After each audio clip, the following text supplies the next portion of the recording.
Moi, vous me mettez dans une situation vraiment compliquée. Bon, je suis obligé de vous raconter une histoire. Il y a 20 ans, on est venu me voir pour savoir si en donnant des vitamines et des compléments alimentaires aux enfants dans les écoles, on arrivait à réduire le cancer 20 ans plus tard. Parce qu'on se demandait si les vitamines permettaient d'avoir moins de cancer. On a monté une étude qui s'appelait Suivimax, qui a duré 8 ans. Pendant 8 ans, on a donné des capsules à des gamins, moitié qui en prenaient, moitié qui prenaient un placebo, pour voir s'il y avait un groupe qui était plus malade que les autres. Il a fallu beaucoup d'argent pour ça. Et on est allé voir les laboratoires pharmaceutiques en leur disant, voilà, on a besoin d'argent pour développer cette étude. Ça, c'était sur 12 ou 13 ans, l'étude.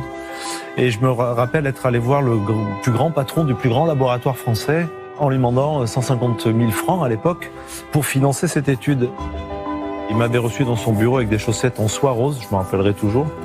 Et il m'avait dit, mais pourquoi voulez-vous que j'évite le cancer des enfants, puisque mon métier, c'est de vendre des médicaments une fois qu'ils l'ont.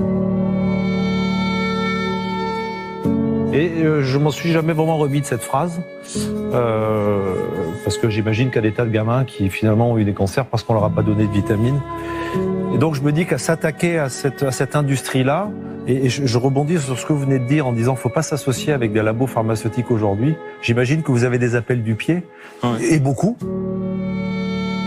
Donc vendre votre âme à des grands labos pharmaceutiques aujourd'hui, ça me paraît certainement une mauvaise idée.